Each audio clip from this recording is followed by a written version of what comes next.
大家好，今天的视频回答粉丝的两个问题。第一个问题，是不是央行购金造成了金价大涨？第二个问题，普通人该不该投资黄金，以及如何投资？视频内容全是干货，建议大家点赞、收藏、加关注。好，我们看第一个问题。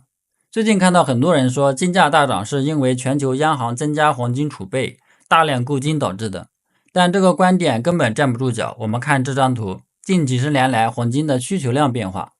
整体来看，黄金需求还是比较稳定的。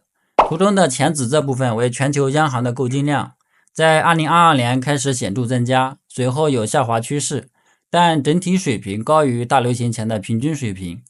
尽管如此，黄金的总需求量并没有随着央行购金量的大幅增加而增加，与大流行前的平均水平差不多。如果你仔细观察，你会发现图中的深绿色部分，即代表投资需求的部分，占比在减小。也就是市场的黄金投资需求量被央行挤占了一部分，而这里的投资需求包括金条、金币，有黄金实体背书的黄金 ETF 投资等等。我们看这张图，黄金供给，深紫这部分是金矿生产，约占 75%，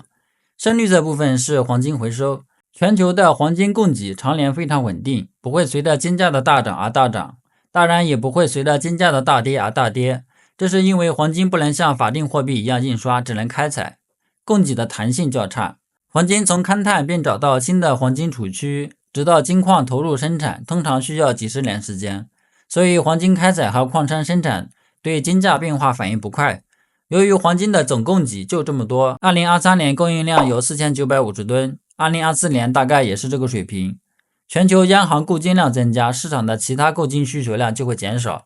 尤其是弹性比较大的投资需求，而黄金的珠宝需求常年还是比较稳定的，通常占总需求的 50% 以上。这个也能解释为什么近几年像 SPDR 黄金 ETF 这类基金的持仓增长跟不上金价的上涨幅度。所以央行购金量增加导致金价大涨是市场上研究员的一种凭感觉分析。我认为近几年金价大涨的原因主要就两个。我们先聊第一个，大家请看这张图，黄金的生产总维持成本 AISC 2021年至今，黄金的生产成本大幅增长了 36%， 达到每盎司1388美元。长年以来，黄金的生产成本与金价的关联性都非常高，所以金价的大涨与其生产成本的大涨有很大的关系。但很遗憾，我看市场上的研究员对此只字未提，似乎黄金只有货币属性。而且长期来看，黄金的生产成本还会继续增长。推动黄金大涨的第二个原因是市场对美元信用的清算。相比于当今世界各国的法定货币，也就是信用货币，黄金的货币属性包括三个特征，即无利率风险、无通胀风险、无信用风险。其中对金价造成长远且显著影响的是无信用风险，这是黄金价值投资的核心逻辑所在。而前面两个特征让黄金成为投机性很强的资产。先说第一个特征，黄金属于无息资产，而当今世界各国的法币是存在名义利率的，由货币发行国的央行调控，所以美联储加息时，美元价值相比于无息资产的黄金就会上升，这很好理解。第二个特征也是同样的道理，美国通胀上涨时，美元价值相比于价值非常稳定的黄金就会下跌，这两个方面是基于美元购买力的变化来定价黄金，而不管是市场的利率预期还是通胀预期，都有很强的不确定性，并且这两个预期在平常时期对金价影响较大，所以黄金作为一种资产，它的投机性也很强。我们着重讲讲黄金的第三个特征，无信用风险。世界各国发行的信用货币以国家信用为背书，而黄金是去中心化的，不由任何国家发行，本身无信用风险，并且以自身价值为背书，因此具有很强的避险属性。由于信用货币是由国家法律规定的强制流通且不以任何贵金属为基础的货币，所以是价值符号的完全形式，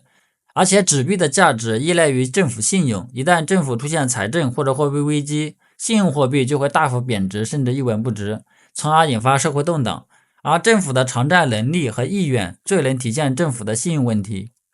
当政府发生严重的财政赤字，公共债务规模大幅增加且无法偿还的时候，该政府将面临债务危机和信用坍塌，其发行的纸币也会大幅贬值。在财政赤字恶性增长的阶段，市场会对其信用进行清算，这个时候纸币的价值由其信用主导，而不是购买力主导。因为信用货币的价值核心一定是信用，而不是购买力，所以在信用货币定价黄金的优先级上，信用定价高于购买力定价。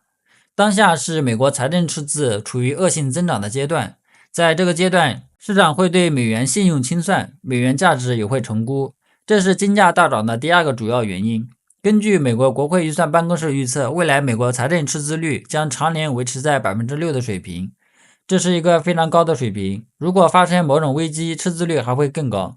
只要财政赤字继续恶性增长，那么市场对美元信用的清算就不会结束。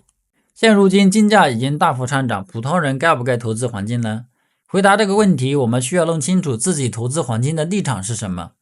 如果是从投机的角度出发，那么需要考虑的因素就非常多，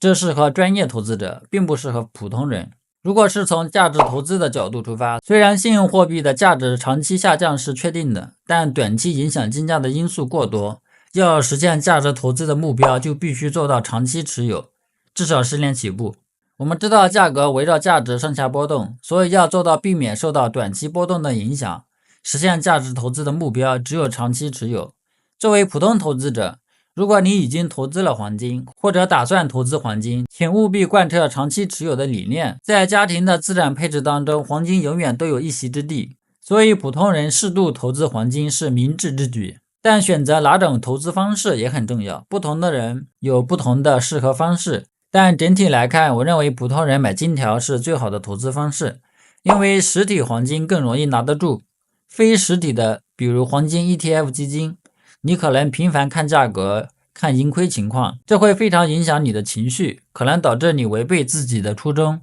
最终拿不住，甚至频繁买卖。所以大家投资黄金的目的一定要明确，如何实现你的目的也要明确。好，这样普通人该不该买黄金以及怎么买的问题就回答完了。大家别忘了点赞、收藏、加关注，后面我还会继续分享我的经验。